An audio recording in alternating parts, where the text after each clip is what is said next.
Welcome back to another All-Star Challenge today on the channel. And today, this is one that has been requested for so long. It's going to be the left back All-Stars versus the right back All-Stars. Yes, boys, two teams of defenders. We are going to get into this by showing you the teams in a second. But before we do that, comment section, what are we doing next week? Give me two all-star squads you think we should use. If I end up using yours in the next video, I will give you guys a shout out. I don't usually give shout outs to my videos, so go comment and let's get into looking at these teams. All right, so team one is right here, and they are the right back all-stars. Now, I need to emphasize a few things before I go through talking about these teams. One of the first main rules is their primary position had to have been right back. So I know there are a lot of players who have right back as maybe a secondary position, but no, we're not including them. Right back had to be their first position, or I guess for the other team's case, left back had to be their first position, and we didn't take anyone else. So here is the team. Both teams are going to be using the same formation. I wanted to go 5 back because obviously if you have a team full of defenders, you're going to want a formation with more defenders. Let's start up front. We get lucky with this one in that Florenzi can actually play left wing. It's one of his secondary positions. Again, if their secondary position is something else, it doesn't matter. Their primary position just has to be left back or right back. Up front, we have Cancelo, and I'm thinking about switching this out. Even though he's 84 rated, I think we're going to switch Semedo up front just because he's a ton more pacey. I mean, 92 pace compared to 90. I guess it doesn't make that much of a difference, but let's play Semedo up top, and I'm trying to see if Cancelo can fit into the starting 11. I just don't think he does, because Munier can play right mid, so he's going to go up there. Kimmich can play CDM and central midfield. Roberto can play central midfield, so the right back team getting a bit lucky in that a lot of these players who are right backs can also play other positions. Trent Alexander-Arnold is the first player, I guess Semedo too, but he is out of position. Obviously, this is a right back team. There aren't going to be any players who can play left back. Carvajal at center back, along with Aspie, who can play center back. Bender, who can play CDM, which, you know, that works as center back as well. And then we have right back Kyle Walker. Now, here is another big rule about this episode for both teams. So, you guys know how this works. Head-to-head matchup, and then the career mode simulation. For the head-to-head matchup, there's going to be a right back or left back playing in goal. But for the career mode simulation, I've given each team a 88 rated goalkeeper. This team has Courtois. You'll see which goalkeeper the left back team has in a second. Just for the career mode simulation, because you guys know if the team doesn't have a good goalkeeper, they're just going to be terrible. It makes a huge difference. So they're not going to be playing in the head-to-head matchup. Before the career mode simulation, each team has a goalkeeper. Falling up the bench, you can see the rest. It kind of sucks that we have to play Cancelo here. I'm honestly tempted to put Ben. Let's do that. Even though, because Bender can't play center back, he can play CDM. Let's put Cancelo at center back. I love that back line right there. This right back team is going to be very tough to beat. Here's the rest of the team. It's 25 of the top rated right backs in the world, followed by 1 goalkeeper. So 26 players in total on this team. There's your right back team. Let's check out the left backs. And here they are. Now let's run through this team. First, I'll show you their goalkeeper. Where is he? There he is. Ederson is going to be the goalkeeper for the left back team. Remember, not playing in the head-to-head matchup, but they will take part in the career mode simulation. That's why I put them both on the reserve. So let's get into this. Up front, we have Alexandro, who can play left mid. We got Marcelo at striker, Jordi Alba right wing. Unfortunately, this team does not have any players who can play at that right wing position. Grimaldo, Telles in the midfield, Schultz over here at left back, Digne, Alba, Kolarov, and then Robertson. And here is the rest of the team. Now, one thing that may put this team at a pretty big disadvantage, you saw the right back team and that a lot of their players had secondary positions. This team, I mean, in the starting 11, it's only Alexandro and Alba, I believe, who have secondary positions. So whether that plays an impact, plays a role in who wins this, it really could, but that's, I guess, kind of what we're testing today. But overall, this team's sick. I mean, one thing that this team has going for them is that every player is above 80, while I can't remember. Did the right back team? They might have every player above 82, but overall, I think this team is perhaps a little bit better in terms of the rating, but overall it's really even. I mean, you can't really separate these two teams whatsoever. So you've seen both the teams. I think it's now time to hold up, maybe switch a few players in. Yeah, let's do that. Sorry, I wanted to put both Mendy's on the bench. All right, yeah, that's good. With that, let's get into the first leg, the head-to-head matchup. And as we get into this, yeah, sorry, I forgot. If you guys are new to the series and you're confused about the head-to-head matchup, the career mode simulation, here are the rules for your all-star challenge. You guys should know these by now. I just gotta show them every episode, just in case people haven't seen the series. You guys know how it works. 2 legs, tiebreaker is goals scored in the Champions League. Right, here we go. Classic match. We've been doing house rules lately, but I really just want to see this team go at it with no, like, literally just, hey, best team win. So let's do it. Classic match. Let's compare these two teams as well to see who is better. I passed Bournemouth. Wow. So our left back, so Arsenal's the right back team. The left back team is Bournemouth, and they look just a smidge better, but in the end, everyone's out of position pretty much, so it really doesn't matter. All these stats, like, they're all defenders, so why do they have 85 attacking? I don't know. Let's just get into this, boys, and see who is going to come out on top. Here we go. Now, I got high hopes that this could be one of the most interesting all-star challenges we've ever done on this channel.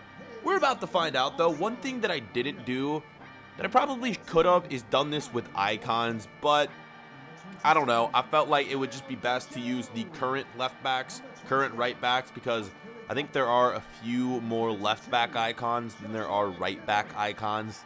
Let's just get into it. Here we go, boys. Put your predictions in the top right-hand corner, as always. I'm going to make my predictions right now, and I think that the right back all-star team is going to win. Who knows, boys? My predictions could be false. Let's get into the game. Okay, so getting into this, one thing that I'm starting to notice and realize is that we have 2 teams of defenders right here. So it's going to be very hard for both teams to score when you literally have, what, 22 defenders on the pitch right now. Everyone knows how to defend, but no one really knows how to attack, and it's kind of showing here early on. We have a cross. Oh my God. First shot of the game. I almost stood corrected, but still no goals as of yet. A free kick incoming next in the 28th minute for our right back team. Oh my God, was that Florenzi? What a free kick. I was not expecting that. Let's get another look. Imagine he just bangs this in. I mean, it was hit right at the keeper, but still, man, that was pretty impressive. Right backs pushing yet again, and another shot. So far, they have proven to be the dominant team, but still no goals. And with that, first half is over. I'm so bored. Save me. Someone please score. And it is a goal, boys. 1-0. Wow. Okay, Roberto scores, and yeah, finally, we get the goal that I've been asking for ages, and yeah, it comes courtesy right there of the main man. Wow, it took them long enough, but I mean, I don't see the left back team even getting a shot this game. They can't do anything. 1-0 though, boys. Nice goal. And yeah, so far, right back team, utter domination. The left back team, could they get their first shot of the game? No, I don't know what's happening, man. I thought this left back team was be good. I mean, obviously I predicted the right back team to win. They're just not passing well. Like, why are they making those passes? They're just acting so dumb offensively. I guess they are all left backs and they have bad, like, offensive awareness. But still, like, what is this? This is just hard to watch. Another corner. Please give me something good. Alba, oh my God, that was their first shot of the game, and like, we're playing actual football here. We're not playing American football, man. If we were, though, that would have been 3 points, easy. There you have it. Wow, I'm so disappointed. It's been a while since we've done one of these, and I've just been like thoroughly disappointed. That was so bad from the left back team, and I don't know whether you want to like say that the answer for this game was that the right back team had a lot of players who had actual secondary positions. Yes, that could be an answer, but still, like, sucks, man. 1-0 was all we got from this. I want to skip through this and see. Let's see the stats. How many shots did our left back team actually get? 1 shot. and it was literally that shot from Jordi Alba there at the end. That's ridiculous. Let's just hope we get an interesting ending here with the career mode simulation. God, I hope. And this is it. Who will come out on top? Will there be a tiebreaker? Before we get into this, when I put both teams in the Champions League, it's so strange because for whatever reason, you're going to notice that the Champions League groups reverted back to last year's group. I don't know why, but if you notice that, just know that something's wrong with FIFA. I mean, hey, there's always a problem in there. Let's figure out who came out on top by first checking out the standings in the Premier League. And look who's in sixth.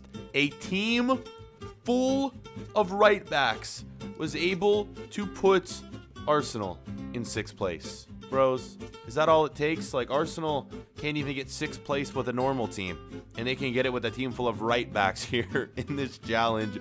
Bournemouth, their team full of left backs, comes in seventh. Now, one thing that I do feel like happened, which we're going to check out before we get into the Champions League, I feel like during the January window, these teams may have signed some players, and that they did. I was afraid this would happen. But if you look at Bournemouth, our left back team, they signed two players, Daka and Heidman. You know what I think this is? Pretty sure Daka, maybe not. No, he was not on loan. No, well, they signed whoever they are, whether they were on loan with other clubs and got recalled or not, or whether they were signed. They had a midfielder and a striker. So could have played a difference, probably played somewhat of a difference, but that's all they signed. And then Arsenal, oh God, they signed Benzema. Now that definitely played a difference. And Ben Sheaf. And that's it, right? That's literally it. Let's check out who were the top goal scorers, though. For the right back team, it was Florenzi with 18 goals. And this is just Premier League, remember? And then for Bournemouth, it was Sandro with 12. All right, let's get into looking at what matters most, the Champions League. Now, if I had to guess here, I would a team full of right backs, a team full of left backs. They should both finish bottom of the group. So I'm not expecting either team to make it to the round of 16, but let's find out. Remember, these are the old Champions League groups for whatever reason. Let's give it a look. In our first team, oh my God. The right back team finished with 0 losses, and they're actually moving on. How in the hell does that happen? Now remember, I disabled the summer window, so all these group stage games were finished before the team signed any players, and it was only 2 players signed, so it shouldn't have made that much of a difference. That is insane, dudes. How the hell? Let's see where our left back team finished. Oh my God, they finished with the same amount of points. You're joking me. Like, what is this? Is this real life, FIFA? How can a team full of left backs and right backs finish this many points? Like, neither of them lost the game. I know they didn't have the most difficult groups in the world, but still, the fact that that actually happens, quite crazy. All right, if both teams made it past the round of 16, we're gonna have problems, because no way that should happen. Let's find out. Do we have any winners? First off, the left back team falls to PSG. RIP. And the right back team, oh my God, the right back team beats Ajax. You're joking. What is this? Actually, it's ridiculous. All right, I mean, if they would have beat Barca, we would have problems. But either way, the right backs prove to be a million times better than the left back team. Maybe not a million times better, but you guys know what I mean. A lot better. Wait, who ended up winning the Champions League? Let's look at that before we finish this off. It was Atletico Madrid. There you have it. That's so crazy, man. Like, what in the hell just happened? Guys, if you want to see more crazy episodes like this, let me know. I wouldn't even call this crazy. It's just like FIFA. Like, what is this? A right back team and a left back team. Even though, like, none of them managed to win the Champions League, the fact that they each advanced so far and they both finished 6th and 7th in the Premier League. The right back team, you know, I mean, I'm guessing they finished where they did because so many of their players were versatile, but still, I mean, it's pretty crazy. Were any of their players in the top 25 goal scorers? Oh, see, that is probably one of the reasons why the right back team advanced so far is because Benzema. They ended up signing Benzema. Yeah. Well, regardless, boys, that is going to do it for the episode. Yeah, that might have played a big role, but there's really nothing we can do about that. Unfortunately, you know, when these episodes happen, the computer can always sign players, and there's really nothing we can do about that. That is going to do it, though. Let me know which All-Star Challenge you guys want to see next, and with that being said, catch you guys later. Peace.